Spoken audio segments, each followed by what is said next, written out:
नमस्कार। क्या देश की राजधानी दिल्ली अब देश की क्राइम कैपिटल बन गई है?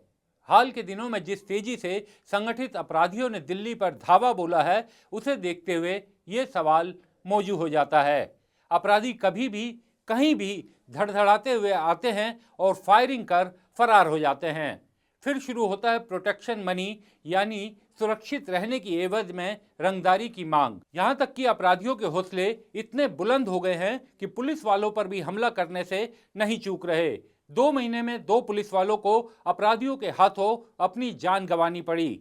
बदमाशों की हिम्मत इतनी बढ़ गई है कि ड्यूटी पर वर्दी में पेट्रोलिंग कर रहे कांस्टेबल किरण पाल की गोविंदपुरी में चाकू घोंपकर हत्या कर दी गई और उनका शव सुबह बरामद हुआ।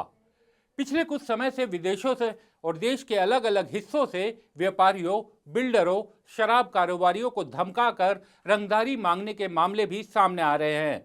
यहां तक कि 2 दिन पहले केंद्रीय मंत्री संजय सेठ के मोबाइल पर भी रंगदारी की धमकी आ गई। उन्होंने बाकायदा दिल्ली पुलिस को इसकी शिकायत भी दी। सोचिए, अगर अपराधियों का हौसला इतना बुलंद हो जाए कि वो केंद्रीय मंत्री को धमकाने के संदेश भेजने लगे, तो आम आदमी क्या करेगा? आइए अब आपको डाटा के जरिए कुछ तथ्य समझाने की कोशिश करते हैं। एनसीआरबी के आंकड़े दिल्ली को लेकर डराने वाले हैं। 6 दिसंबर 2023 को प्रकाशित एनसीआरबी के 2022 के आंकड़ों के मुताबिक अपराध के मामलों में दिल्ली देश के बाकी शहरों से कहीं आगे है। और यकीन मानिए, यहां आगे होने का मतलब गर्वित होना तो कतई नहीं है। प्रति 1 लाख की आबादी पर दिल्ली की अपराध दर देश में सबसे ज्यादा यानी 1832.6 है, जबकि देश के अन्य शहरों का औसत 544 है। यानी देश के अन्य शहरों से दिल्ली का औसत 3.5 गुना से भी ज्यादा है। नवंबर महीने में ही दिल्ली के सफदरजंग अस्पताल में एक महिला के छोटे बच्चे का अपहरण कर लिया गया। वो तो भला हो, अपहरणकर्ता को रेलवे पुलिस ने चलती ट्रेन से गिरफ्तार कर लिया, लेकिन हर कोई इतना खुशनसीब नहीं होता। अपहरण के मामलों में दिल्ली अव्वल नंबर पर है। यहाँ अपहरण दर 1 लाख पर 34.2 है, जो देश के अन्य शहरों के औसत 12.99 से 2.5 गुना से भी ज्यादा है। 25 नवंबर को दिल्ली के पंचशील पार्क इलाके में एक कोठी में बुजुर्ग की हत्या कर दी गई। उसका बेटा भी घर में मौजूद था। बावजूद इसके अपराधियों ने घर में घुसकर बुजुर्ग की हत्या कर दी। बुजुर्गों के खिलाफ अपराध के मामले में भी दिल्ली ने पूरे देश को पीछे छोड़ा हुआ है।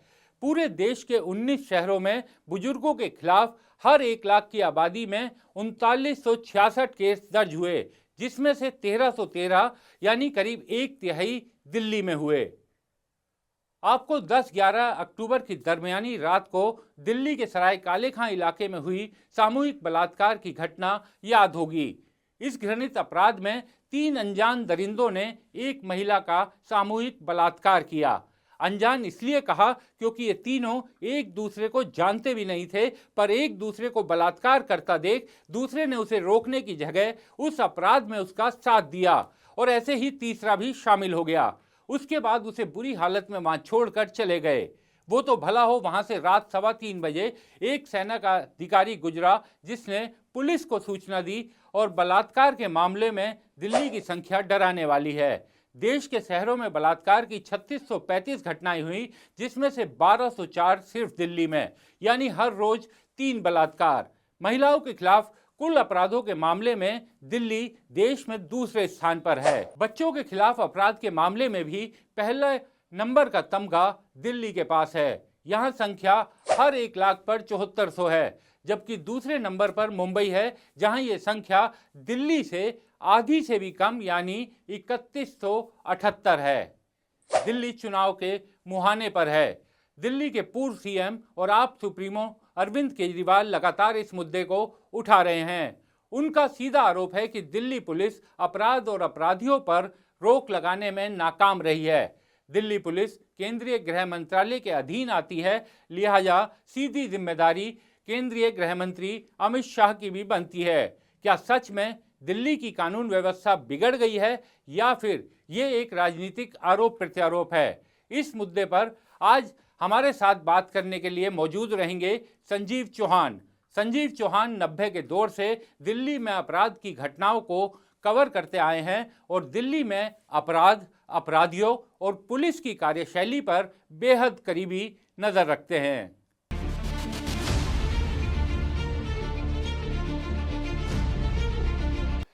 नमस्कार संजीव जी, स्वतंत्र पर आपका बहुत बहुत स्वागत है।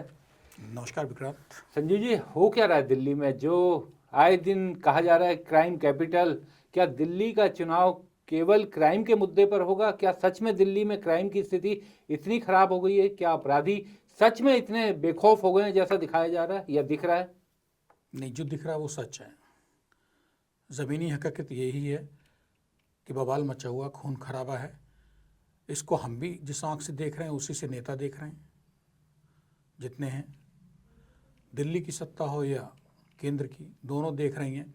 विक्रांत, मुश्किल ये है कि दिल्ली के पास पुलिस नहीं है। दिल्ली की आम आदमी पार्टी की सरकार है राज्य में, और जिसके पास केंद्र के पास पुलिस है उसकी दिल्ली के इलेक्शन पर नज़र है, दिल्ली की जनता पर नज़र नहीं है, दिल्ली के वोट पर नज़र है। फ़र्क है, समझ नहीं पा रहे हैं, और इसका भोगना दोनों को ही पड़ेगा। ना तो इससे आम आदमी पार्टी की सरकार बच सकती है ये कह के कि पुलिस हमारे अंडर में नहीं है, पुलिस तो केंद्र की है, और केंद्र ये कह के नहीं बच सकता है कि दिल्ली के मुख्यमंत्री, ठीक है, कोई और है, सरकार आपकी है। ये सब मतलब बीच बचाव नहीं। इस बार डू एंड डाई का इलेक्शन होगा और बहुत मुश्किल है कह पाना कि आसानी से निपटेगा। लेकिन इलेक्शन को अगर हम अलग भी रखें हैं संजीव जी, किसी भी दिल्ली के नागरिक के लिए, आप 90 से दिल्ली में देख रहे हैं किस तरीके की क्राइम की स्थिति है, किस तरीके की पुलिसिंग होती है। मैं दिल्ली में पैदा हुआ हूँ, मैं बिल्कुल पूरी तरीके से दिल्ली का नागरिक हूँ, लेकिन जिस तरीके से अब घटनाएं होती हैं, घर में घुस के मार देना, कहीं पर भी कोई बलात्कार की घटनाएं आ जाती हैं, पुलिस वाले को वर्दी में पुलिस वाला अपनी पेट्रोलिंग कर रहा है, उसकी हत्या हो जाती है चाकू घोंप कर। आपकी बात से ही मैं बात ले रहा हूं। दिल्ली की जनता को, जनमानस को ये समझना होगा कि वो सिर्फ शिकार हो रही है। गाजर मूली की तरह लोग काटे जा रहे हैं। नेता चाहे दिल्ली के हों और चाहे केंद्र के हों, चूस रहे हैं सिर्फ पब्लिक को, ये समझ रहे हैं बेवकूफ़ है। लेकिन नहीं, जिस सूबे की पुलिस सुरक्षित ना हो विक्रांत, क्या उस सूबे की सरकारें सुरक्षित होंगी? क्या उस सूबे की जनता सुरक्षित होगी? और जब जनमानस, पुलिस जिस जगह की साबुत ना बचे, सुरक्षित ना हो, तो फिर सरकारें कैसे सुरक्षित रहेंगी? अब की देखना, आप काटना चाह रहे हैं, आप मेरे से कह रहे थे कि नहीं इलेक्शन एक साइड रख दो। इलेक्शन आप देखना बहुत महंगा पड़ेगा। इलेक्शन है, मतदाता है जो किसी का सगा नहीं है, ये तय है। और जब दिल्ली की जनता इस बार अगर सोचेगी तो जरूर लाएगी गली कूचे में। जब आपके पुलिस के सिपाही गाजर मूली की तरह काट दिए जा रहे हैं, एएसआई को मार रही है, बदमाश मार रहा है, चाकू मार रहा है, ठीक है, गोली मार रहा है, और उसके बाद भी जनता आपकी उसको बचाने नहीं आ रही है। आखिर क्यों? पुलिस की छवि खराब हो चुकी है, पुलिस ने खुद करी है। क्यों करी है ये पुलिस जाने। उस पर क्या दबाव है? क्या दबाव है? आपको क्या लगता है? मुझे तो लगता है कि हर आदमी अपनी वर्दी बचा रहा है। अफसर कहता है मेरे चांदी के बिल्ले बचे रहें, और सिपाही कहता है कि मेरे बैज बचे रहें। जनाब को सैल्यूट करो, जो मर रहा है उसको मरने दो, और जो बचा हुआ है वो अपनी किस्मत से बचा हुआ है दिल्ली में। लेकिन संजीव जी, जो दिल्ली की पुलिस थी, कहा जाता था कि देश की बेस्ट पुलिस फोर्स है, एकदम प्रोफेशनल एलिट पुलिस फोर्स है। तो ये स्कॉटलैंड स्टाइल पे काम करने वाली पुलिस कहलाती थी। भट्टा बैठ गया है इसमें। मैं और विक्रांत आप कुछ नहीं कह रहे हैं, आए दिन सब कुछ सामने है, खुली किताब की तरह। सवाल ये कि आंखें को मूंद ली हैं जिसकी पुलिस है। केंद्रीय हुकूमत हिंदुस्तान की क्या कर रही है? अरविंद केजरीवाल तो रोज कहते हैं कि दिल्ली के उपराज्यपाल, अरविंद केजरीवाल बेचारे खुद ही जेल काट के आए, उन्हें कटवा दी गई, वो क्या कहेंगे बेचारे? ये बताओ। वो तो बेचारे इसलिए कह रहा हूं कि सच में हिंदुस्तान इतना बड़ा है, उसके किसी सूबे में एक ऐसा मुख्यमंत्री होगा सूबे का या अपूर्व मुख्यमंत्री जो बेचारे की श्रेणी में है। सरकार उसकी है, बहुमत उसका विधानसभा में, लेकिन वो है कहीं नहीं। तो संजीव जी, जिस तरीके से वो कहते हैं कि दिल्ली के उपराज्यपाल हों या केंद्रीय गृह मंत्रालय जिसके अधीन सीधे तौर पर दिल्ली पुलिस आती है, एलजी दिल्ली के पुलिस के बॉस हैं, तो क्या सीधे तौर पर उनकी जिम्मेदारी बनती है? विक्रांत, दिल्ली में कानून व्यवस्था की जिम्मेदारी दो पे है। केंद्रीय गृह मंत्रालय जिसके चीफ बॉस अमित शाह साहब हैं मौजूदा वक्त में, और दिल्ली में दिल्ली के उपराज्यपाल। दिल्ली सरकार को कतई इसमें मत लाइए। मैं ये नहीं कह रहा हूं, ना मैं दिल्ली सरकार का फेवर कर रहा हूं, ना मैं केंद्र सरकार का विरोध कर रहा हूं, क्योंकि ये नेताओं का काम है, इसके पलड़े में बैठे उसमें पड़ ले। हम वजन देख के नहीं घूम रहे हैं, हम ये कह रहे हैं जनता कट रही है, पुलिस कट रही है, आप जनता को भी सुरक्षित कर लो और अपनी पुलिस को भी बचाओ। लेकिन सवाल ये कि बचे कैसे, आप बच क्यों नहीं रही है? आप कोई सवाल करें उससे पहले मैं बताना चाहता हूं, जनमानस दिल्ली का उसको सुनना चाहिए, ये बात समझनी चाहिए, क्यों नहीं बच रही है, कहां राजनीति है। केंद्र सरकार कहती है कि अगर मैं पुलिस को दिल्ली की जनता की हिफाजत में लगा दूं तो फिर तो बल्ले बल्ले अरविंद केजरीवाल और जो स्टेट की गवर्नमेंट है उसकी हो जाएगी। श्रेय तो सरकार को मिलेगा ना, केंद्र सरकार को, क्योंकि सबको पता है नहीं, ये सोच गलत है। अच्छा, आपकी जब मंशा गलत हो जाए, देखिए जहां जनता और वोट जनमानस लड्डू की तरह दिखाई देने लगे ना, तो उसका दुरुपयोग होता है। और दिल्ली की जनता जो है ना, वो लड्डू ही नजर आ रही है कि जब मौका लगेगा तो बच्चा छीन के भाग जाएगा, खा लेगा, और वो टाइम इलेक्शन का होता है। लेकिन नहीं, अब तो पुलिस भी निशाने पे है। बचाओ, आप जनमानस को ना बचाओ, अपनी पुलिस को बचाओ। शर्म आनी चाहिए आपको। और आप अगर आगे भी बातचीत हम लोग जारी रखेंगे, सबसे बड़ी बात ये विक्रांत ये है कि पुलिस आके सुरक्षित क्यों नहीं है, दिल्ली सुरक्षित क्यों नहीं है, सब जानना चाहते हैं। सब जानना चाहते हैं। वजह बताता हूं।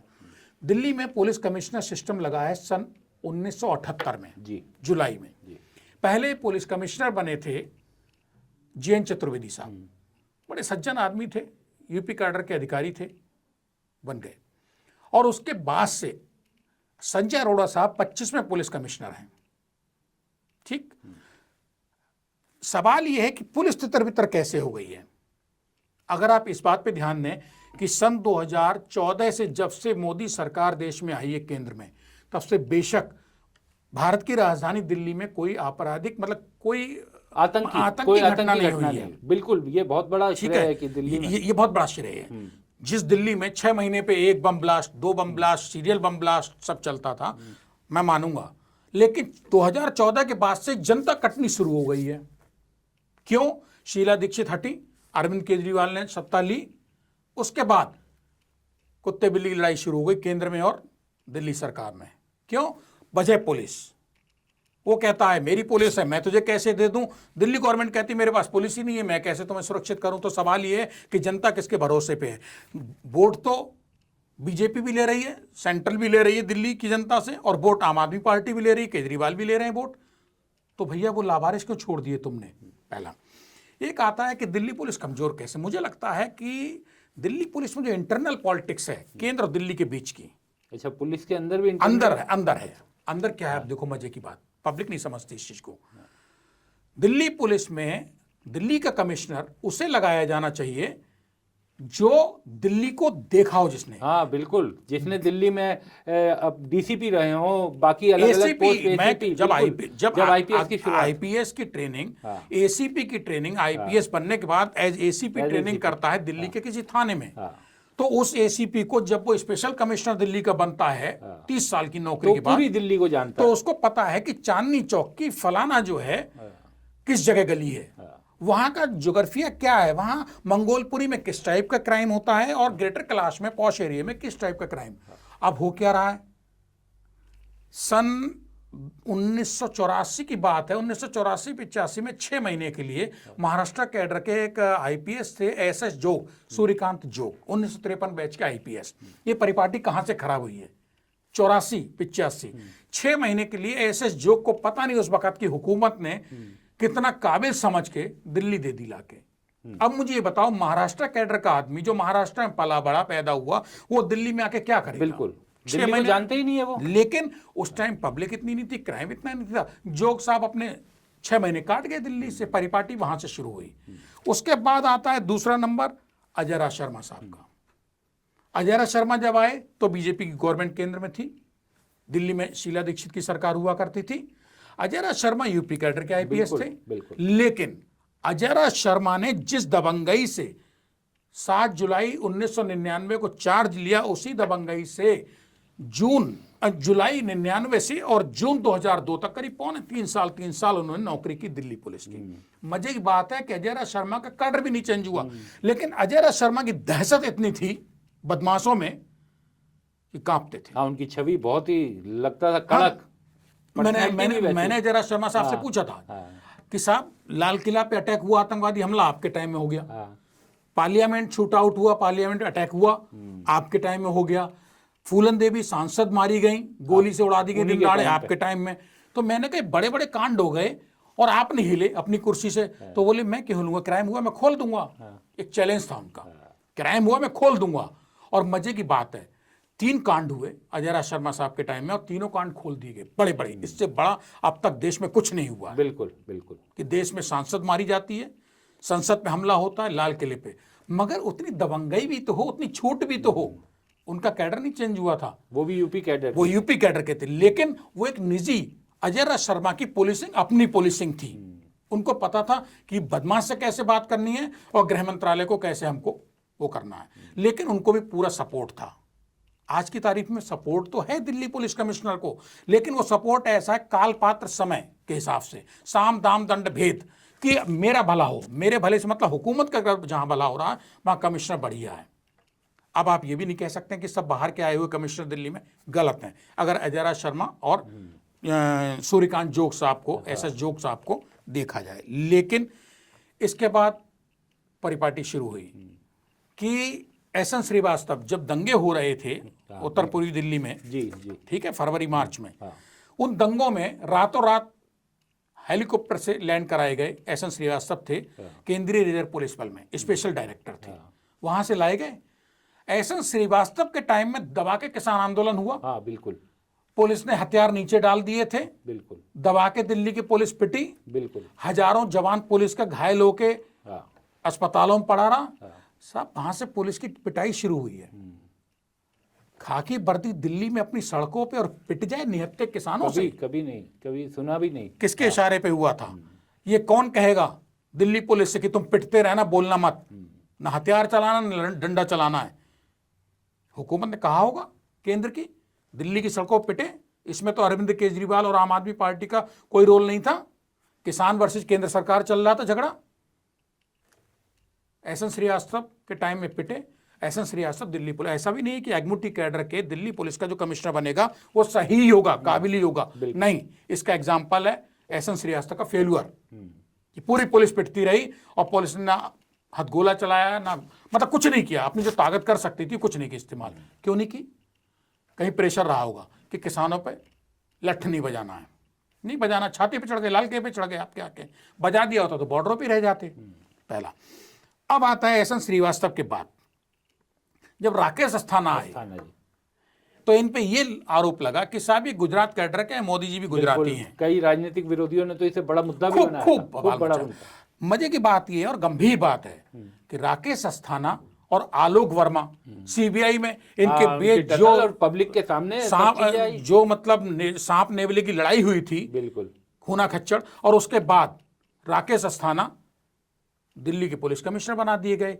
ये पहला झटका था एग्जीक्यूटिव कैडर, जो दिल्ली का कैडर है पुलिस का, आईपीएस का, उस कैडर को पहला झटका था कि बाहर से लाके कोई कमिश्नर बना दिया गया। और उम्मीद ये की जा रही थी कि राकेश अस्थाना जो हैं वो बहुत बेहतरी से काम करेंगे और दिल्ली को सुधार देंगे। हुआ उल्टा।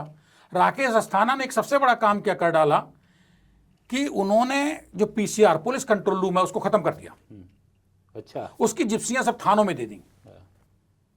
उन्होंने एक ऐसा इतिहास बनाया कि जिस आदमी ने कभी दिल्ली पुलिस देखी नहीं, क्योंकि वो आईपीएस थे, सरकार के मनपसंद रहे थे, सरकार में भी केंद्र सरकार नियुक्त हो गए थे, कमिश्नर नियुक्त हो गए, वो आदमी जिसका मुद्दा सुप्रीम कोर्ट तक गया था सीबीआई में रहते हुए। बिल्कुल। क्या आपको और कोई काबिल आईपीएस अफसर नहीं मिला? मजे की बात कि जिसको हुकूमत सिर पे रख के लेके आई थी राकेश अस्थाना को, उन्हीं राकेश अस्थाना को रातों रात हटाना पड़ा। वो वजह मैं नहीं बताऊंगा, बवाल की वजह है। अच्छा। और उससे दिल्ली की जनता का कोई लेना देना नहीं है जी। बहरहाल राकेश अस्थाना जैसे गए, अब लाए गए संजय अरोरा। संजय अरोरा ने सन 1978 से जब से दिल्ली पुलिस कमिश्नर सिस्टम लागू हुआ है, एक ऐसा आदमी दिल्ली पुलिस कमिश्नर बनाया गया है जिसका जन्म हुआ है राजस्थान में। हाँ, राजस्थान के हैं वो। कार्यस्थली कर्मस्थली उनकी रही है तमिलनाडु कैडर के आईपीएस ही है। भाई साहब पता ही नहीं लगा लोगों को, आईपीएसओ को नहीं पता लगा। अग्मुटी वाले आपस में पूछ रहे थे दिल्ली पुलिस मुख्यालय में, गोवा में, अंडमान निकोबार में, भाई कमिश्नर कौन बनना है अब? राकेश अस्थाना के बाद सब अपनी अपनी गुणागणित लगाते रहे। रात में अगमुट कैडर, इनका कैडर ही चेंज कर दिया गया। संजय अरोड़ा एक पहला ऐसा आईपीएस है दिल्ली के लिए जो तमिलनाडु कैडर बदल के, इनका कैडर बदला गया। अभी तक किसी आईपीएस का कैडर नहीं बदला गया, बाहर के जो भी लगे उनका वही कैडर रहा, आए नौकरी करी चले गए। जैसे एसएस जोग साहब, अजय राज शर्मा साहब, उनका मूल कैडर उनका वही रहा, लेकिन इनका तो कैडर ही बदल दिया। राकेश अस्थाना का भी शायद कैडर मेरे ख्याल से, जहां तक है मुझे लगता है कि नहीं बदला गया है। अच्छा, अगर मेरी नॉलेज, हो सकता है मैं गलत भी हूं, लेकिन संजय अरोड़ा का तो ठोक के है कि भाई कमिश्नर इसको बनाएंगे।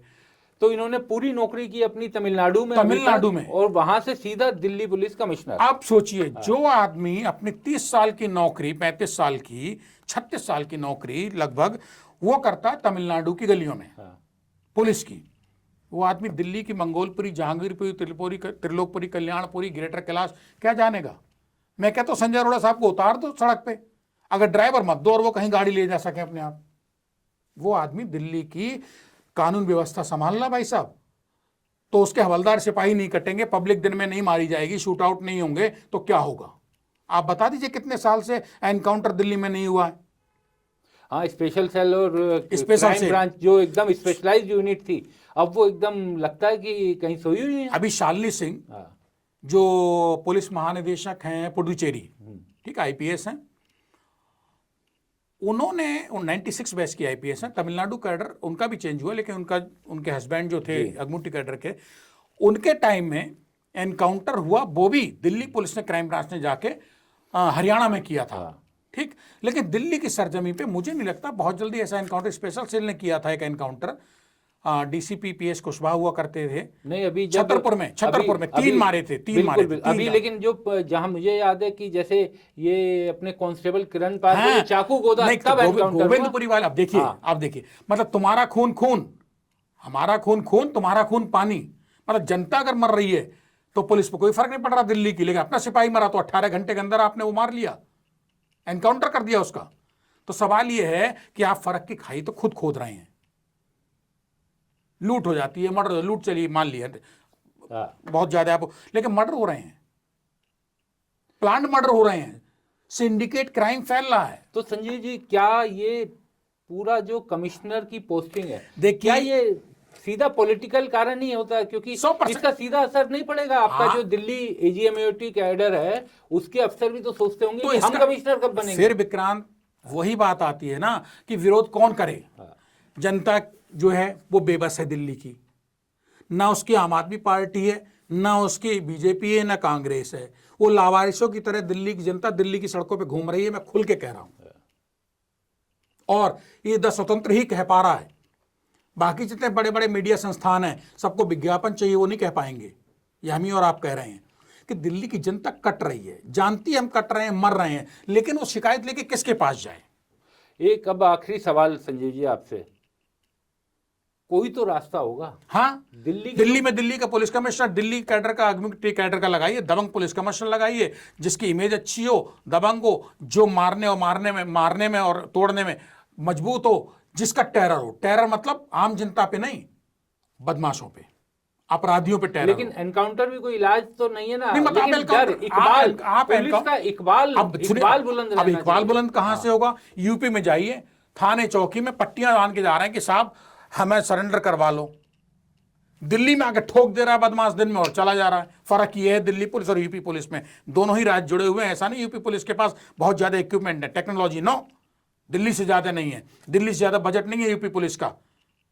उसके बाद भी दिल्ली पुलिस का जो भय है वो खत्म होता जा रहा है। तो यानी केवल दिल्ली की राजनीतिक वजहों के कारण दिल्ली के क्राइम की ये स्थिति है। केंद्र और दिल्ली, इन दोनों सरकारों में जो सांप छछूंदर का खेल चल रहा है, उसमें जनता पिस रही है, क्राइम बढ़ रहा है, और इसमें कहीं की पुलिस भी चपेटे में आ जा रही है। अगर पुलिस अपने दिल्ली पुलिस ही 1999 2000 अजय शर्मा वाले स्टाइल में काम करना शुरू कर दे तो सच बताएं, बदमाश आएगा ही नहीं, घुसेगा नहीं। बिल्कुल रहेगा नहीं। बाहर के बदमाश आ रहे हैं, अपने को शरण स्थली बना रहे हैं, छिपने की जगह बना रहे हैं, ये सब चीजें रोकनी पड़ेंगी। और ये राजनीति एक साइड रखिए, दिल्ली की जनता को और पुलिस को प्रायोरिटी पे रखिए। दिल्ली को दिल्ली का पुलिस कमिश्नर दीजिए, बाहर से ला के ला देंगे तो इसी तरीके से सत्यानाश होता रहेगा दिल्ली की, जो कहना चाहिए लॉ एंड ऑर्डर सिस्टम, कानून व्यवस्था का। संजय जी बहुत बहुत शुक्रिया। शुक्रिया। और आपसे जो बातचीत हुई है उससे हमारे दर्शकों को भी